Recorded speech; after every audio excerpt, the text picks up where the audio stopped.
Morning, everyone. This is Bobby Burton. I hope everybody's having a good cup of coffee this morning.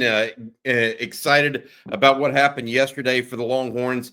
The portal is in full go right now. The Longhorns have now grabbed 3 commitments overall in the transfer portal. Friday, they got Jack Bouwmeester, the punter out of Utah, 2-time All-Conference selection, first team All Pac-12 as in 2023, second team All Big 12 in 2024. Longhorns then yesterday, that happened on Friday, then yesterday picking up 2 commitments in quick succession, both on the defensive side of the ball. So really with Bouwmeester as well as Brad Spence, a linebacker out of Arkansas, and Cole Brevard, a defensive lineman out of Purdue.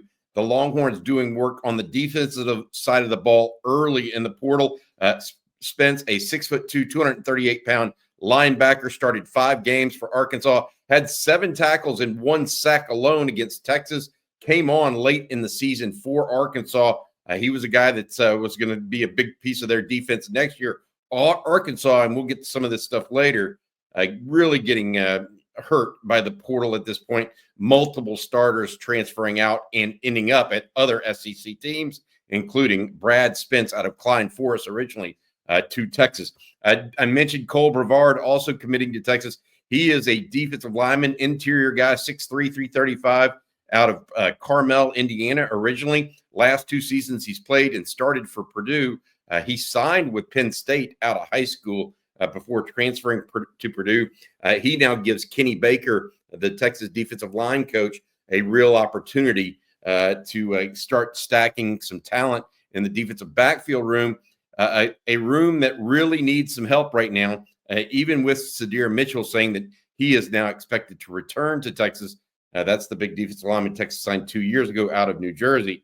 All in all, it was a big day yesterday for Texas. Of the 4 official visitors that Texas brought in from the portal over the weekend or through the week ending on Saturday, Texas signed 3 of them. And that means they are already signed. It's not just a commitment, but they're actually signed and will be on campus in early January. Again, that is Jack Bouwmeester, the punter out of Utah, Brad Spence, the linebacker out of Arkansas, and defensive lineman Cole Brevard out of Purdue. Now, other news and notes that I think I want to catch everybody up on, make sure everybody has everything out there. Max Clare, the tight end, the 4th guy that came in this week out of Purdue. He had 51 catches a year ago. He actually visited Texas on Thursday, and then on Saturday, he made his way over to Texas A&M. The Aggies trying to sign not just one tight end, but multiple tight ends in this recruiting class. They already have a signee from Micah Riley, an former Auburn player that has transferred to Texas A&M. Texas trying to sign just one tight end. I'm told that Clare is considering A&M as well as Texas. I'm also told that Oregon is a team to watch, as well as potentially Louisville and Oklahoma, all teams needing tight ends right now. So Max Clare out of Purdue was visiting A&M on Saturday. Also, news broke from On3 National desk that Eric Singleton, the wide receiver out of Georgia Tech, played for Georgia Tech. He's going to have 2 years left. He is a sprinter. 10.32 100-meter time this year. He is down to 5 schools now. Texas is one of those 5, and he is expected to visit Austin tomorrow on Monday. LSU, Ole Miss, Auburn, and Miami, the others. So 4 SEC schools in Miami. I do believe that Ole Miss right now may be one of the leaders, although Texas, LSU, Auburn, and Miami also giving chase as well. There are other reports out that Texas is also going to try to bring in Lee Hunter, a defensive lineman out of Central Florida, later this week, this coming week, either on Monday or Tuesday.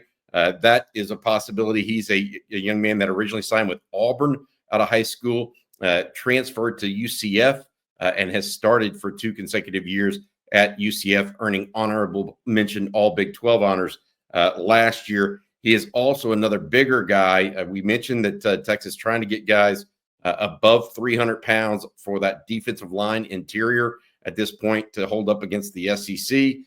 big lineman. That is Fitz Lee Hunter. Again, he's originally from Mobile, Alabama, Blunt High School there. That's another one to look for. If you look overall at the defensive line needs, the tight end need, possibly one wide receiver that we're talking about right now, maybe a defensive back, and frankly, maybe a running back. One name to keep an eye on there might be Justice Haynes, young man, originally signed with Alabama, spent 2 years with the Crimson Tide. Interestingly, Tashard Choice, the Texas running back coach, has known him for a long, long time and recruited him coming out of high school for Georgia Tech.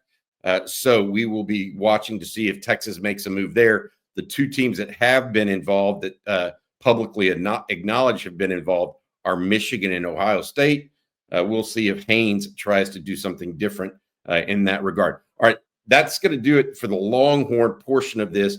There are some other news and notes from the portal as well as high school football I want to hit you guys with a little bit. But first, I want to say this Sunday morning update brought to you by our friend Adam Lowy over at the Lowy Law Firm. If you've been injured in a car wreck, truck wreck, automobile accident of any kind, make sure you reach out to Adam and his firm, LowyLawFirm.com. They've been helping injured Texans for more than 20 years now. Again, LowyLawFirm.com. Thanks, Adam, for allowing us to do this update. All right, quick high school football note that I want to put out there. Duncanville has been, if not the best program in the state of Texas, certainly one of the top 2 or 3 for the last half decade. They went down in the playoffs yesterday to North Crowley, 36-34. It was a barn burner, but congratulations to the North Crowley team. Jonathan Cunningham, a signee off that team for the University of Texas, the linebacker, as well as the big offensive lineman, John Turntine, who is considered, if not the top player in the state for next year, certainly one of the top handful, and he is a big Texas target as well. This is not, Duncanville has a load of talent. Don't favor one team over the other, but when a upset or a breakthrough like this happens for a team like North Crowley, my hat's off to that coaching staff because they've worked really, really hard to make that happen.